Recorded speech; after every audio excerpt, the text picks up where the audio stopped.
कि चंद्रबाबू नायडू संपर्क में है राहुल गांधी के, हिली मोदी सरकार।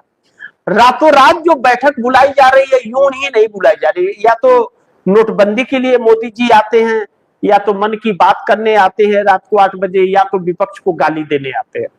इसके अलावा तो किसी काम के लिए आते नहीं। तो अब मोदी जी रातों रात आखिर क्यों बैठक बुला रहे हैं? बड़ी हकीकत यह है कि चंद्रबाबू नायडू से यह जो खबर निकल रही है, जिस तरह से नीतीश कुमार ने कहा, या जिस तरह से शिवसेना के अब्दुल सत्तार ने बयान दिया कि पार्टी को ही खत्म करना चाहती है, नीतीश के आनंद मोहन सिंह ने कहा कि जेडीयू को खत्म करना चाहती है भाजपा, वैसे ही चंद्रबाबू नायडू के अंदर भी है कि भाजपा कहीं एसआईआर शुरू करा दी है तो सत्ता हमारी खत्म तो नहीं कर देगी, कुछ भी कर सकती है अपने फायदे के लिए। ऐसे में हो सकता है कि जो 18 सांसद हैं, 16 चंद्रबाबू नायडू के, 2 पवन कल्याण के, ऐसा भी तो हो सकता है कि उनको किसी भी तरह से अपने शिकंजे में ईडी सीबीआई से ले ले। पॉसिबल है, या तो गलत आरोप लगा करके एक ही बार उठा ले। 16 हैं, 6 को उठा ले तो बाकी अपने आप आ जाएंगे। या फिर जैसे ममता बनर्जी के साथ धोखा किया, भारतीय जनता पार्टी को ममता बनर्जी ने तो इस स्पेस दिया था बंगाल के अंदर, अब उसी के खिलाफ हो रही है।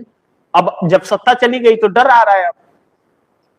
तो ऐसे में चंद्रबाबू नायडू कहा जा रहा है कि यह रेवंत रेड्डी के संपर्क में आ गए हैं और राहुल गांधी से भी संपर्क में है, इस तरह की चर्चा की जा रही है। लेकिन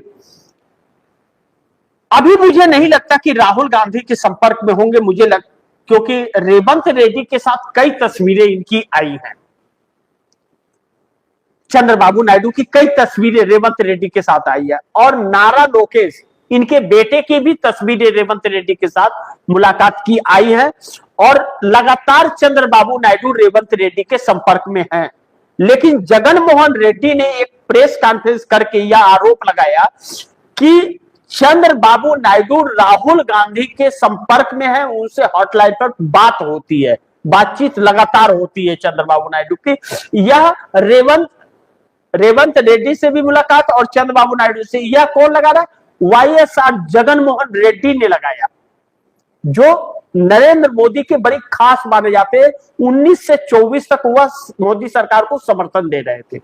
उन्होंने यह आरोप लगाया कि चंद्रबाबू नायडू राहुल गांधी के संपर्क में। उस वक्त राहुल गांधी बिहार में वोट चोरी के खिलाफ यात्रा निकाल रहे थे, तो उन्होंने आरोप लगाया था। उसके बाद कई सारी तस्वीरें आ गई चंद्रबाबू नायडू और नारा लोकेश के मुलाकात की रेवंत रेड्डी के साथ। और जगन मोहन रेड्डी ने एक और लगाया कि जो रेवंत रेड्डी गए थे, रेवंत रेड्डी कांग्रेस के सीएम है तेलंगाना के, वह राहुल गांधी से मुलाकात करने जो गए थे, वह चंद्रबाबू नायडू से फोन पर बात कराने गए थे। यह मेरे आरोप नहीं है, यह जगन मोहन रेड्डी ने यह आरोप लगाया। तो ऐसे में अब चंद्रबाबू नायडू भी अगर ऐसे, जैसे शिवसेना के अब्दुल सत्तार बोल रहे हैं, जैसे भारतीय जनता पार्टी के अन्ना मलाई ने इस्तीफा दे दिया यही बात बोल करके, जैसे नितिन गडकरी बोल रहे हैं, जैसे ललन सिंह ने कहा, जैसे आनंद मोहन सिंह जेडीयू के नेता ने कहा कि भारतीय जनता पार्टी खत्म करना चाहती है, ऐसे चंद्रबाबू नायडू को भी होगा कि भाई ये खत्म करना चाहती है। यानी कि इसका ढोल फूट गया है कि हकीकत क्या है। ऐसे में चंद्रबाबू नायडू बिल्कुल ऐसा हो सकता है कि वह राहुल गांधी के संपर्क में हो, या सही खबर हो। लेकिन यह चर्चा बड़ी तेजी से चल रही है। अच्छे अच्छे जानकार इस बात को कहने से हिचक नहीं रहे। ऐसे में अगर यह सभी के एनडीए गठबंधन की तरफ से भी यह सारी चीजें एक साथ निकल करके आ रही है, इसका मतलब है कि मोदी सरकार हिली हुई है और सरकार की उल्टी गिनती शुरू भी हो चली है। बाकी आप दर्शकों की क्या राय है, क्या सुझाव है, कमेंट बॉक्स में जरूर दीजिएगा। इस खबर को ज्यादा से ज्यादा शेयर कीजिए, अपने दोस्तों को भी कहिए आगे शेयर करें। और आपने टीएफडी इंडिया न्यूज 24 को सब्सक्राइब नहीं किया, सब्सक्राइब कर लीजिए, अपने दोस्तों को भी कहिएगा सब्सक्राइब करें।